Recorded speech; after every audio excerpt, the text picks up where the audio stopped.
Well, after Rory McIlroy's amazing win in the US Open, there have been a lot of comparisons with when Tiger burst onto the scene at the Masters back in '97. So we thought it would be fun to take a look at the two swings and see how they compare.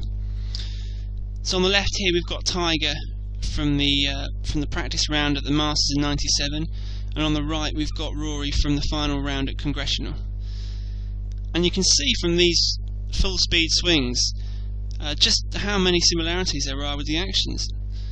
You know, they're both wide, free-flowing, committed swings by young guys who are just out there ripping it and having a lot of fun and being very confident in what they're doing. There's no inhibitions in either of these actions, and they're both just ripping the ball at their target.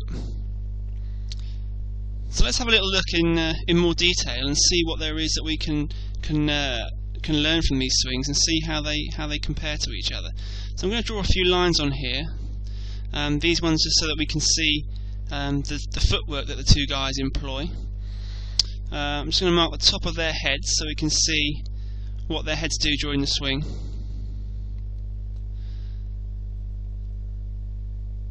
And we can see, if we take a look at their setup positions here, there's some similarities there as well.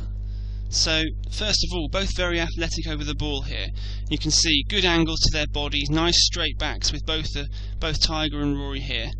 The arms are nice and long and hanging kind of nice and away from the body there, lots of room and freedom with which to swing in both of these address positions. And something quite interesting that both of them do is that they set their feet fractionally close to the target and their shoulders a little bit open to the target. And that's something that's quite unusual, but both are natural drawers of the ball, and I think this allows them both to unwind their upper bodies with great freedom in the downswing, and it helps them avoid that fear of the hook, because they feel they can really rotate their bodies aggressively through the impact zone. So quite similar setups there, very tall, very athletic address there.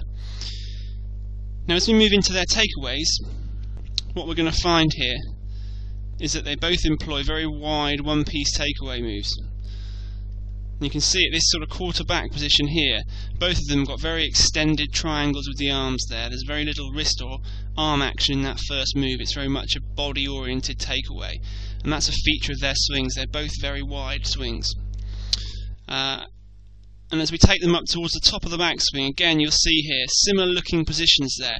The left arm quite shallow across the body there, the hands not getting too high. And at the top of their respective backswings, I'll just take Tiger up to the top. You can see again the plane of the left arm there is quite similar. It matches up almost to their shoulder plane, so quite a shallow angle there in the left arm at the top, which is quite interesting, and that is one reason why they're both natural drawers of the ball. And another reason is that you can see here, both of them a little bit across the line here at the top of their backswings, both clubs pointing a little bit to the right of where they're aiming. So that's quite interesting as well, that they both adopt that similar position at the top. Tiger's swing a little bit shorter because he employs a little bit less wrist, or did employ a bit less wrist action back in '97. Now, as we start down into the downswing, we're going to see some interesting comparisons in the footwork. At the top there, you can see both leg actions quite similar. Nice flex in the right knee in both cases, and not a huge amount of hip turn.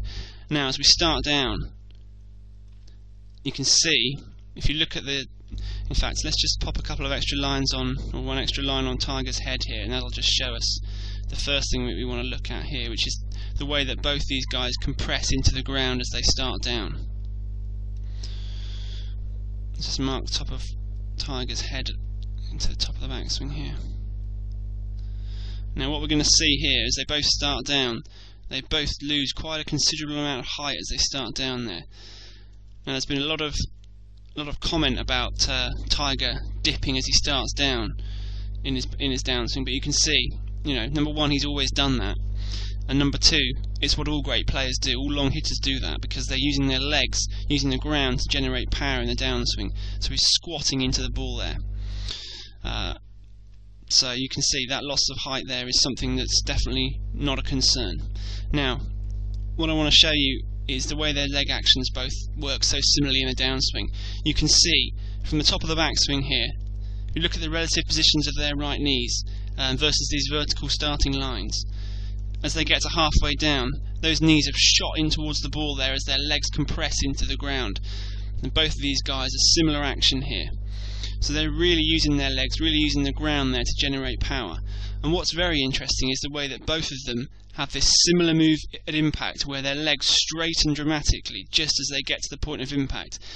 Tiger used to talk about snapping his left leg straight at impact for extra power, and it's definitely something that Rory also seems to do as he comes into impact here. Both those legs are straightening in both frames. Very interesting.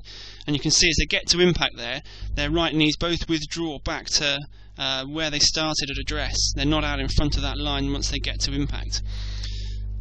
And I think what we're seeing here is both guys squatting and compressing into the ground as they start down, the legs kind of flexing, the body squatting in towards the ball, and then as they get to the moment of truth, the legs snapping straight to allow the arms to fire down the target line and ensure that they don't block the ball to the right.